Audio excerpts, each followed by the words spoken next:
Oh, you are going to find out who Peter Pan is. You are going to find out who the Home Office is. You are going to find out... what else? Oh, we are going to find out more about Neil and his journey.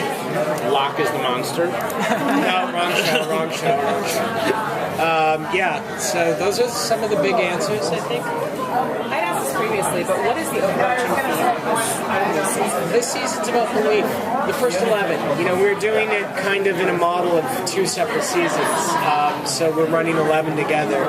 And I think that, it's a lot about belief, and I think that is a big theme because belief means something to everyone. And I think that if we remember about Neverland, it runs on belief. You need to believe to see Tinkerbell. You need to believe in magic to return to Neverland. So, belief.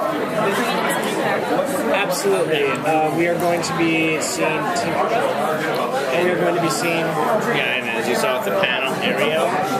And, and Peter Pan, who we have yet to meet. But our focus really this year is on the people in the ship, the core characters that we've all grown and loved, and everyone on that panel today. And we're really excited this year to... we have a very clear mission and a clear focus, and, we're really going to do our best to take the time to also get those character moments, those moments of reflection on the show. And these characters have now had 44 episodes of problems, and so for us, we want to take the time to really honor that. You just mentioned Tinkerbell, and you had such a different take on Peter Pan. Can we try to sort of... 100%. Yeah, I mean, we have a take on Tinkerbell we're really excited about, and, as we said on the panel, Tinka, she has got a surprising connection to someone in our show, and not just Captain Hook, who we know has been to Neverland. Is it easier, you're saying they're breaking it down kind of into 11 Yes. story arcs, so do you find that it was easier to really hone in on the things that you want to tell by doing them? Yeah, I think it was. I think it allowed us to really focus it and not think about stretching it for 22 episodes. It said to us, and that was the last year, we were like, we're doing 2 seasons this year. Yeah. We're doing 2 11-episode seasons that hopefully will provide a very complete experience that, taken together, will provide an even richer one. But, in terms of the writing, it allows us to focus in a much more directed way for that first 11, and also have the great relief of knowing that the audience should be able to watch it basically uninterrupted and be able to track everything and keep the momentum going. That was very important to us, and ABC really agreed to it, and I think it's going to benefit all their shows. I mean, I think of course Scandal is best watched all together. You don't want to wait 3 weeks to come back, and same with our show. I think that networks are finally realizing that certain shows do well that you can drop in and out, but ours really for us as writers, we want you to experience it week after week and let that momentum build. You guys are tying a lot of mythologies in together in one place and bringing little threads in one season at a time. Is there any particular thread that you're looking like we're saving this for the end game? Chewbacca? Chewbacca in the Planet of the Apes for the end.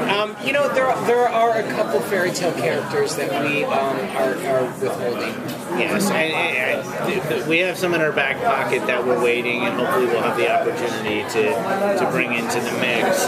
But really, the show has been about, from the beginning, what it's about right now, which is that core group of characters you saw on the stage today, and what they're going through, and how, they're going to deal with everything going forward. And the characters that kind of come in from other mythologies and other worlds really are mostly in service of that big story of this kind of really screwed up family that we're seeing together. Yeah, our approach, there are certain characters, obviously, like Captain Hook, who came in and kind of made his way to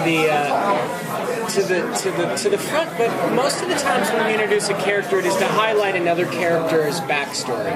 So, and that for us is important because you're trying to tell the story. So, for instance, last year, Lancelot really was to tell a story between Snow and Charming. If you saw Robin Hood, people were like, "Oh, we only saw him for a second." It was like, but the story wasn't about Robin Hood. It was a story where Belle got Rumpelstiltskin to do the right thing for the first time as the Dark One. And so for us, it is a balance of who's coming to the front and to help these characters further their stories. Sorry, go ahead. Please go.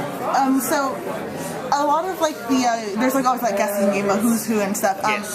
Bellfire seemed to kind of fill that sort of like idea, a lot of like the mythology of Peter Pan, like interacting with Wendy and kind of like had some sort of like touches of some of the experiences that we're all familiar with.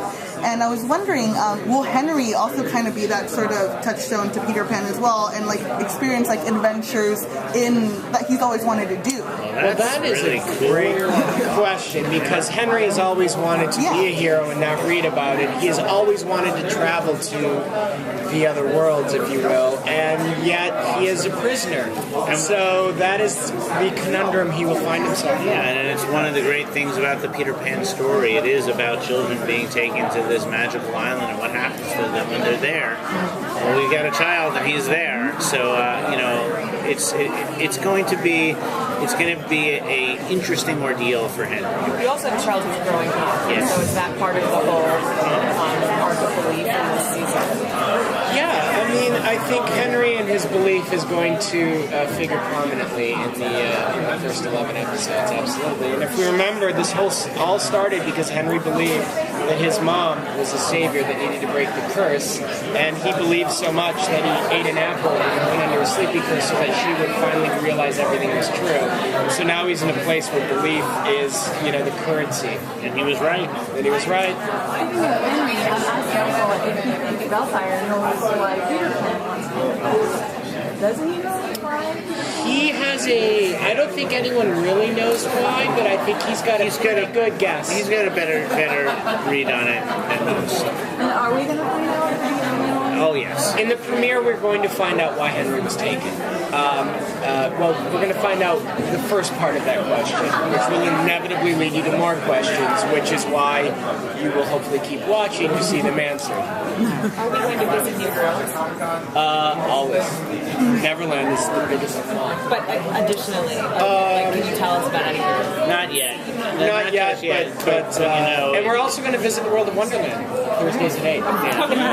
Thank you, guys.